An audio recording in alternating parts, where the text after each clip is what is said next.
안녕하세요. 고전소설 네 번째 시간입니다. 오늘은 여러분 교재 78페이지를 펴고 같이 진도를 나가보도록 할게요. 고전소설에서 출제되는 문장 전체를 분석해보는 시간이에요. 1번, 유사한 어구의 반복과 대꾸를 통해 인물의 심경을 드러내고 있다. 자, 문장은 하나지만 우리가 확인해야 되는 부분은 두 군데겠죠. 유사한 어구의 반복과 대꾸, 그리고 인물의 심경을 드러내는지. 유사한 어구의 반복과 대꾸라고 하면 비슷한 문장 구조가 반복되는 경우일 텐데, 한번 예를 들어볼게요. A는 B이고 C는 D이다. 이런 식으로 첫 번째 문장과 두 번째 문장이 반복되는 구조일 때 우리는 A와 B가 짝을 이룬다, 대응된다. B와 D가 짝을 이룬다, 대응된다. 이렇게 말할 수 있잖아요. 자, 이렇게 대응되는 요소들은 성격이 둘 중에 하나야. 어떻게 둘 중에 하나냐면 대응되는 것들끼리는 유사한 것, 비슷한 것, 성격이 비슷하거나 아니면 정반대. 자, 비슷한 경우에도 정반대인 경우에도 우리는 강조한다고 볼 수 있는데 비슷한 것을 두 번이나 말할 때는 역시 강조하려는 의도겠죠. 그리고 정반대의 것들을 이렇게 배치해 놨을 때는 이 반대가 되는 지점의 어떤 한 부분의 의도를 더 강하게 드러내기 위해서 정반대의 것들을 배치했다고 볼 수 있겠죠. 자, 인물의 심경을 드러내고 있다. 심경은 감정이나 기분 같은 것, 그러니까 유사한 문장 구조의 반복을 통해서 인물의 감정이나 기분을 표현하는지를 확인해 보면 되겠어요. 자, 선생님이 이해를 돕기 위해서 예를 가져와 봤어요. 자, 춘향전의 한 부분입니다. 촛불 눈물 떨어질 때 백성 눈물 떨어지고 노랫소리 높은 곳에 원망소리 높았더라. 자, 촛불 눈물과 노랫소리가 대응되는 위치에 있어요. 그리고 백성 눈물과 원망 소리가 대응되는 위치에 있죠. 자, 촛불 눈물과 노랫소리는 이 변사또가 벌이는 파티, 잔치가 이렇게 자꾸 오타가 나지? 미안요. 잔치가 매우 화려함을 드러내는 부분이고 백성 눈물과 원망 소리는 백성들의 고통, 아픔. 그러면 여기는 탐과 놀이들, 권력자들이 이렇게 잔치를 벌일 때마다 그것들이 백성의 고통과 아픔으로 이어진다. 그래서 이렇게 비슷한 것들끼리 문장 구조를 형성할 때 우리는 강조된다고 파악할 수 있겠어요. 자, 두 번째 것으로 내려가 보도록 할게요. 의태어를 활용하여 대상이 움직이는 모습을 생생하게 보여주고 있다. 자, 의태어가 뭐더라? 네, 맞아요. 모양을 드러내는 음성상징어. 음성상징어 중에 소리 드러내는 건 뭐더라? 네, 맞아요. 의성어. 대상의 움직이는 모습을 생생하게 보여주고 있다. 아무래도 의태어, 의성어를 사용하면 좀 더 생생하게 드러날 수 있겠죠? 그 의태어는 뭐가 있을까? 뭐, 이렇게 흔들흔들, 갸우뚱갸우뚱, 뭐, 이런 것들이 있겠죠? 막 말랑말랑, 뭐 이런 것들이 있을 거예요. 자, 그러면 의태어의 예시들을 한번 보면, 춘향전에서 자, 이제 암행어사 출도를 한 거야. 여기서 번쩍 나타나고 저기서 번쩍 나타나고 이렇게 왔다 갔다 하는 모습을 번쩍이라는 의태어를 사용하면 좀 더 생생하게 전달될 수가 있습니다. 자, 그 다음 부분 3번. 동일 행위에 대한 다양한 묘사를 통해 대상이 처한 긴박한 상황을 긴박한 상황을 역동적으로 보여주고 있다. 그러면 동일, 똑같은 행위에 대한 다양한 묘사하면 뭐 감각적 이미지, 감각 이미지가 여러 개 나타난다든지 또는 비유가 사용된다든지 대상이 처한 긴박한 상황이 맞는지를 생각해보고 역동적. 역동적은 뭐죠? 움직임이 진짜 큰 거야. 약간 파도 정도는 돼야 역동적이다라고 할 수 있겠죠? 긴박한 상황을 역동적으로 보여주고 있다. 자, 예를 들어 볼게요. 자, 암행어사 출두야 했는데 암행어사 출두야 하고 외쳤어. 외치는 소리에 강산이 무너지고 천지가 뒤집히는 듯. 자, 암행어사 출두야 라고 외치는 소리를 이렇게 비유적 표현을 통해서 다양하게 표현할 때 우리가 이걸 아주 긴박하다, 역동적이다까지를 정적절하다라고 확인할 수 있겠죠? 그 다음 네 번째, 고사를 활용해서 상대에게 화자의 의견을 전달하고 있다. 자, 고사라고 하면 중국의 옛날 역사, 그럼 중국의 옛날 역사를 우리는 어떻게 알아요? 모르지. 우리가 중국 옛날 역사를 다 일일이 공부할 수 없으니까. 그럼 뭘 생각하면 되겠어요? 갑자기 얘기를 하다가 너무 당연하게 어떤 사람 이름을 얘기하는 거야. 누구나 다 안다는 듯이.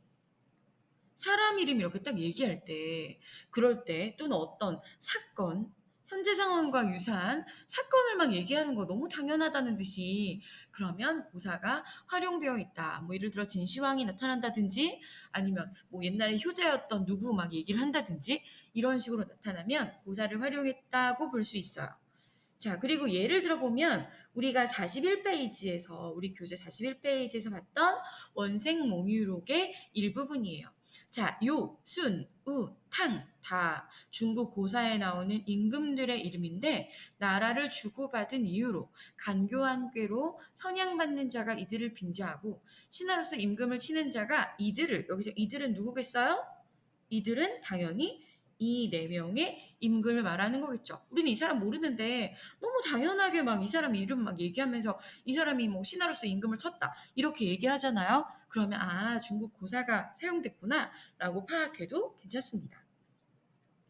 자, 그 다음으로 가서 5번. 자, 오늘 가장 중요한 아이템, 편집자적 논평. 얘는 엄청 중요해. 그래서 오늘 반드시 편집자적 논평 머릿속에 기억하셔야 돼요. 자, 편집자적 논평은 갑자기 서술자가 갑자기 자기 목소리를 내는 거야. 서술자가 자기 목소리를 낸다는 말은 우리가 이제까지는 인식하고 있지 못했던 서술자가 표면에 드러난다는 건데 어떤 때 서술자가 표면에 드러나겠어요? 그냥 사건만 계속 전달해 주다가 갑자기 자기의 의견을 빡 내는 거지. 서술자의 의견 또는 감정을 제시할 때 우리는 서술자가 편집자적 논평을 사용했다고 할 수 있어요. 자, 예를 들어 볼게요. 자, 수경낭자전 20페이지, 우리 교재 20페이지에 있었던 수경낭자전이에요. 자, 그러나 백선군은 날이 갈수록 사모하는, 좋아하는 여자는 오직 수경낭자뿐이었다. 실로 가련하였다. 불쌍해. 누구 생각에? 백성군 너무 불쌍해. 자, 이렇게 가련하였다. 서술자 생각에 가련했다.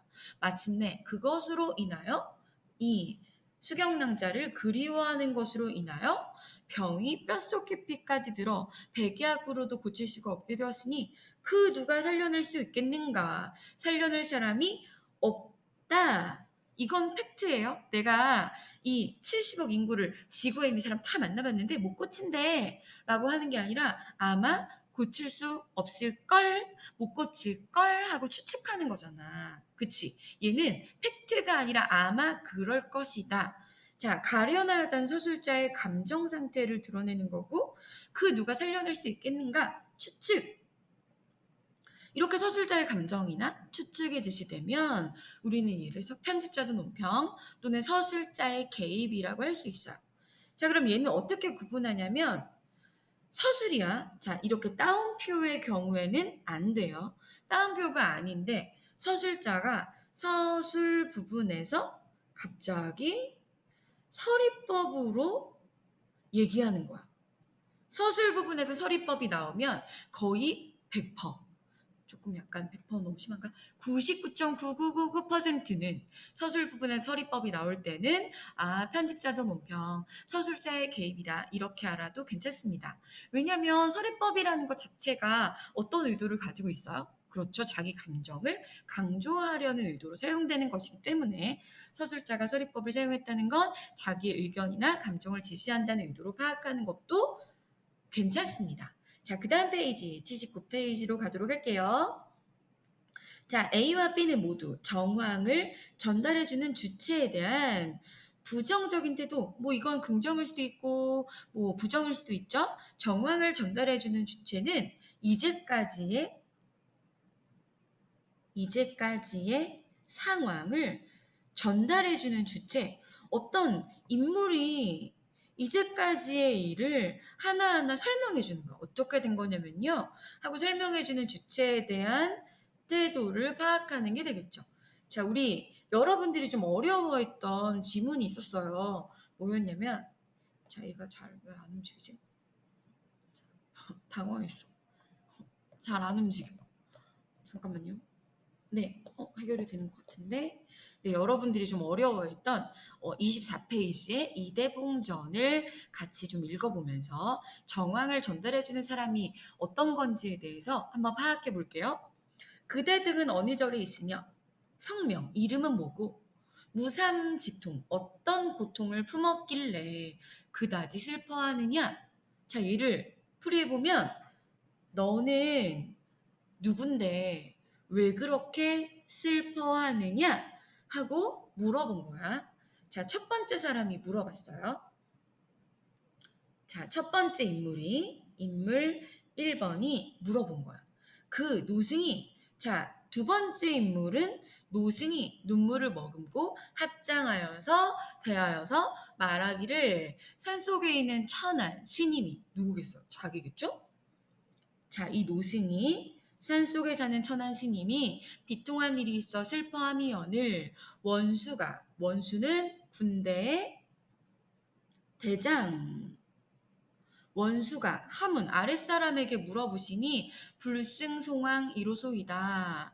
너무 황송합니다. 저한테 왜 그런 질문 하시는지 황송합니다. 그럼 1번 사람 누구예요? 그렇죠? 1번 사람은 원수. 그대가 노승이랑 똑같은 사람. 자, 원수가 탄식하며 말하기를 나의 회포가 그대 등, 여기서 그대는 나는 1번 사람이고 그대는 2번 사람, 너네들과 일반인고로 같아서 마음이 또한 비감하여 슬퍼져서 그대 등이라는 것으로 보아 2번 사람은 한 명이 아니라 여러 명이다 라는 걸 알 수 있죠. 너네들을 불러서 심중소의 마음속 생각을 듣고자 하노라. 스님이 2번 사람이죠.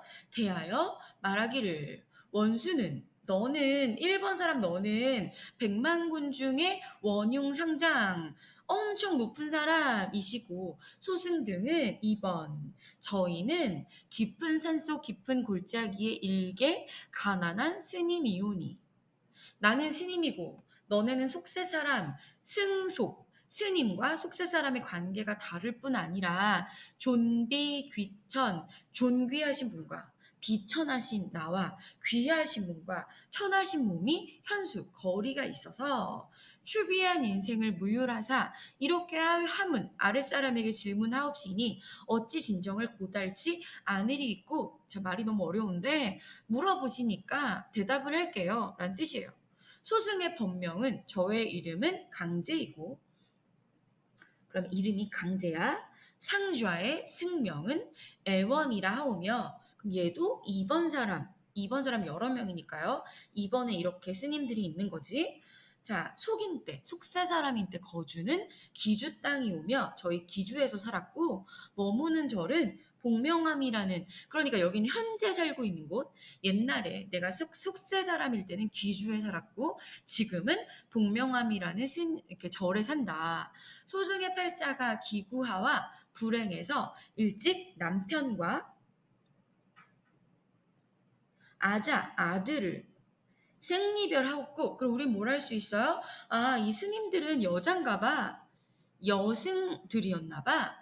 자, 남편이 있었다잖아. 또 흉노의 난에 모진 목숨을 살고자 하움은 혹시 남편과 자식을 만나볼까 해서 삭발하여 머리를 깎고 복명함에 있는 것인데 오늘날 우연히 이곳을 지나가다가 원수의 치태하심을 보고 자연 슬픈 마음이 일어나서 남편과 자식을 생각하오매 또한 수중 원혼이 된 듯하여 무슨 뜻이냐면 물에 빠져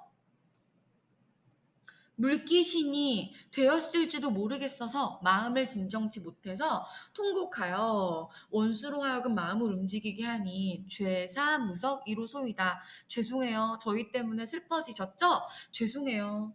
소저가 사실 이 소저는 1번 사람이었어. 자, 소저가 군대의 대장이 된 거야. 얘가 여성 영웅이야.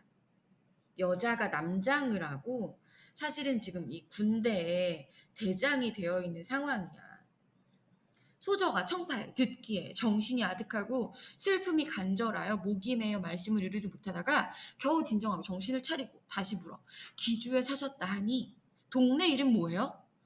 남편 이름 뭐였어요? 아들 이름 뭐예요? 왜 헤어지셨어요? 왜 물에 빠져 죽은 것 같은데요? 하고 물어본 거지. 자, 스님이 대하여 말하기를, 자, 스님 이번 사람이에요. 근본이 기주 모란동에 살았고 남편은 벼슬에 올라 이붓이랑 벼슬을 했고 소인 나쁜 놈의 모함을 입어 유배간 지 8년이 됐는데 소식을 모릅니다. 죽으러 간 사람 어찌 살기를 바라오며 당연히 물에 빠져 죽기가 쉬울 듯하며 아들의 이름은 대봉 그 부친과 함께 적소 유배지로 갔사오나 죽었는지 살았는지 모릅니다. 사실 소저는 1번 사람은 이대봉과 연인 관계였어. 약혼한 관계. 소저가 이런 말을 들으니 이시랑 부임 자기 시어머니 될 사람 시어머니라는 것이 정녕 의심할 바가 없는지라 이에 노승을 향하여 절을 하고 통곡하여 말하기를 제가 시어머니 얼굴을 몰랐는데 이제 말씀을 들어보니 어찌 슬프지 않겠습니까? 저는 소첩은 소적 이대봉과 약혼한 이대봉을 3번이라고 할게요. 자, 저는 이대봉 너네 아들과 약혼한 장미동 장안림의 여식 애황입니다. 그럼 애황이 1번 원수 물어본 사람 소저 소첩 동일하다라는 걸 알 수 있겠죠? 얘네가 어떻게 알게 됐어? 이제까지 너네 왜 울어? 너네 누군데? 물어봤더니 제가 누구냐면요 하고 이제까지 상황을 전달했어. 그러면 여기까지 이 정황을 전달하는 주체는 누구라고 할 수 있죠? 네, 스님. 스님이 된 대봉의 어머니. 그런데 부정적 태도는 아니었다. 자, 이런 식으로 정황을 전달하는 주체가 누구인가를 확인하고 태도 면에서 어떤지도 확인해 보면 좋겠죠. 자, A는 대화를 통해, 자, 여러분, 대화를 통해 요약적 제시, 우리 이런 거 내신 대비할 때 진짜 많이 배웠는데, 대사와 행동으로 전달하는 건 직접 제시야, 간접 제시야? 그렇죠? 간접 제시. 그 다음에 요약적 제시 뭐랑 똑같은 말이더라? 네, 대사와 행동이 나오지 않고 서술자가 판단하는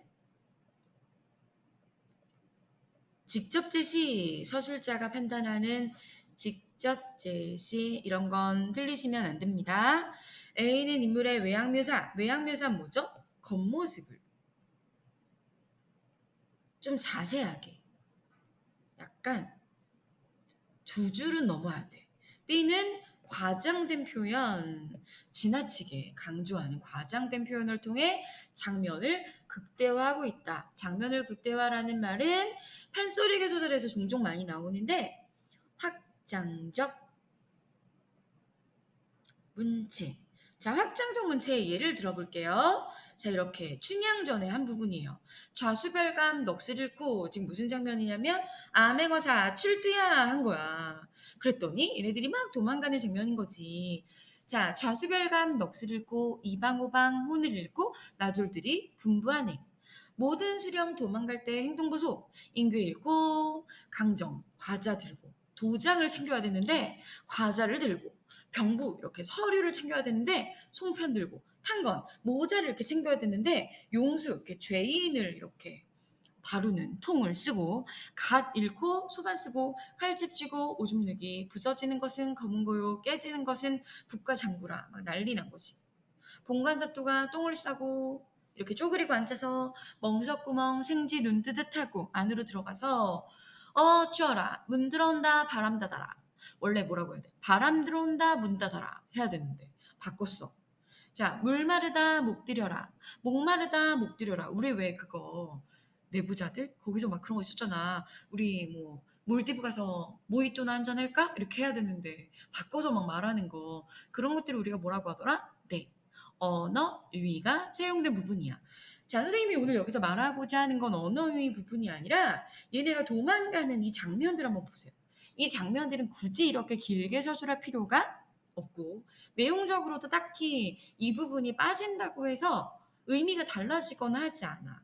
그런데 길게 괜히 쓸데없이 길게 서술할 때 우리가 그런 걸 장면의 극대화, 확장적 문체라고 할 수 있는 거죠. 자, 그 다음 문제로 가면 A와 B는 모두 여러 가지 사건이 동시에 발생하며 아까 예시처럼 긴박한 분위기를 조성하고 있다. 자, A에는 문제를 즉각적으로 해결해야 할 상황이 B에는 문제 해결을 유보가 뭐죠? 미루어야 할 상황. 그러면 이게 즉각적인지 그 다음에 유보 미뤄야 되는 건지 이거 두 개를 비교해서 A와 B 부분을 판단해서 보면 되겠죠. 자, 이런 식으로 됐을 때 뭔가 상반되는 지점이 있을 거야. 우리가 그 포인트를 잘 찾아내야 문제를 정확하게 풀 수 있겠죠. 자, 그 다음 A는 청자와의 동등한 관계를 전제로 B는 청자와의 상하 관계를 이용하여 자, 이런 식으로 역시 A는 이렇고 B는 이렇다라고 말할 때 상반되는 지점, 달라지는 지점이 뭔지를 알아내서 본문과 연결해서 확인해 보면 되겠죠? 자, A는 지난 일을 들어 청자에 대한 원한을 드러내고 B는 이전에 쓰인 글을 떠올려 청자에 대한 원망을 표출한다. 그럼 여기서 어떻게 차이가 발생하겠어요? 자, 지난 일을 들어 사건 자체. B는 이전에 쓰인 글을 떠올려 이렇게 포인트가 어딘지 청자에도 원한 똑같은데 포인트가 되는 지점이 어딘지를 파악해 보도록 하고 A는 청자에게 선택 가능한 여러 방안을 제시하여 B는 선택 가능성을 제한하여 이런 식으로 어디가 포인트인지 찾아낼 수 있겠죠. 자, 그 다음 A는 가정할 수 있는 상황을 들어 자신의 의중을 생각을 청자에게 전하고 B는 비교할 만한 상황을 들어 여기서 포인트는 맞아요. 가정할 수 있는 상황인지 비교할 만한 상황인지가 핵심이겠죠. 자, A와 B는 모두 아까는 이렇게 A가 이랬는데 B가 이랬는데 각각의 차이를 파악하는 부분이었고 얘는 공통적으로 이상적 가치를 내세워 결정을 따르도록 유도하는 것인지를 확인하면 되겠죠. A는 겉모습, B는 말. 그럼 얘는 생김새, 겉모습을 보면 되고 얘는 대사를 파악하면 되겠죠. 그 다음에 A와 달리 B는 대꾸적 표현을 통해 인물에 대한 부정적 인식을 드러내고 있다. 그러면 대꾸적 표현, 인물에 대한 부정적 인식이 B에 있는지를 확인하고 그리고 또 얘네가 어딘 없어야 돼? A에는 없어야 돼. 그래야 얘가 맞는 선지가 되겠죠? 자, B와 달리 A는 요약적 서술 뭐랑 똑같은 거야? 네. 직접 제시. 간단하게 간추려서 말하기를 통해 시대적 배경, 시대적 배경은 뭐가 되겠어?